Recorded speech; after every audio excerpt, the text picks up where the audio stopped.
Bosselman is the guy who is the editor for that, and he's a pretty, I really appreciate his publications. He's trying to do a lot with documenting the irregular points and inaccuracies, but and one of the things that's nice about that publication is we actually use 2 data sets, which is rare for being publications doing building detection from LiDAR data, and it's a proposed approach, it's a tertiary classifier. So some of these other approaches are just building, non-building. We have a tertiary classifier, and we're borrowing a tree from mathematical topography for this.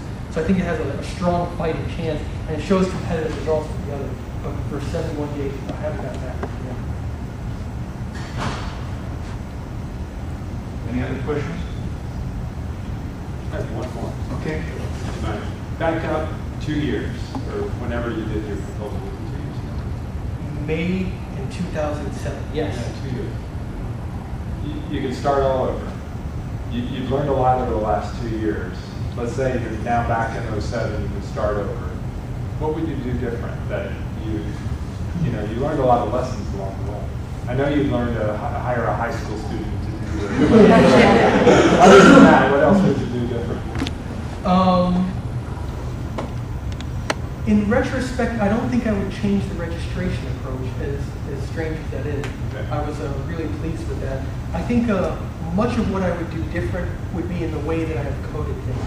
I have learned a great deal about software engineering without having to take any software engineering classes. Dr. Georgiopoulos' machine learning lab is really good about their software engineering practices, and I would have implemented these with different types of tools. I've also learned that I don't have to run so fast to C++ because MATLAB is so slow. I finally figured out that MATLAB's great for doing everything at once, which I kind of knew before, but I went beyond the simple using a colon operator to address multiple rows and columns. They have set theory that will actually let you use conditional if-else statements.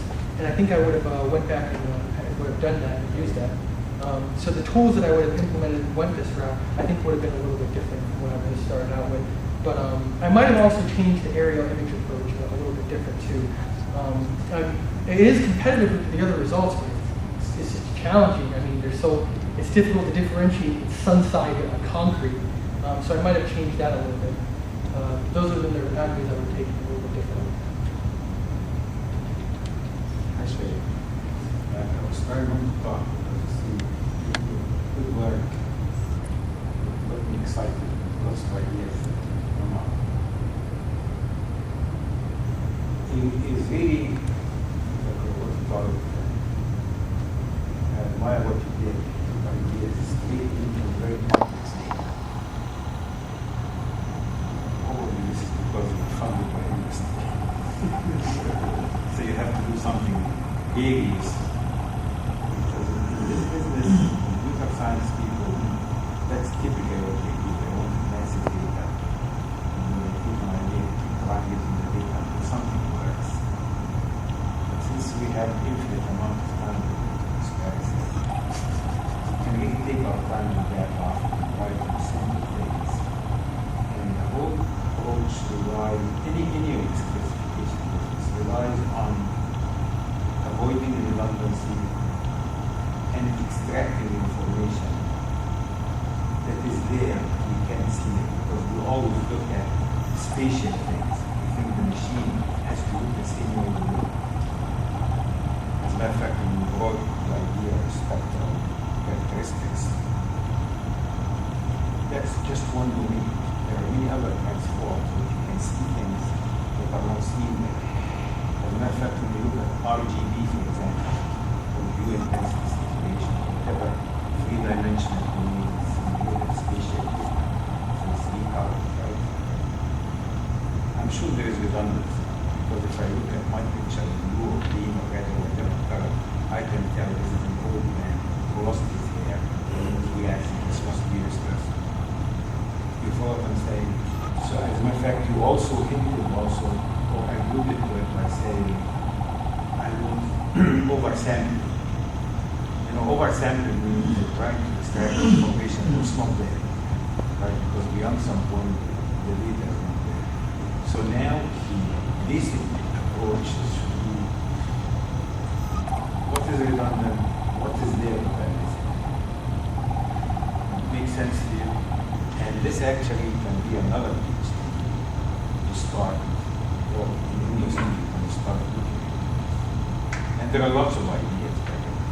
And also, there is new approaches. You can involve some kind of feedback. You can normally decisions you make can be confirmed or denied.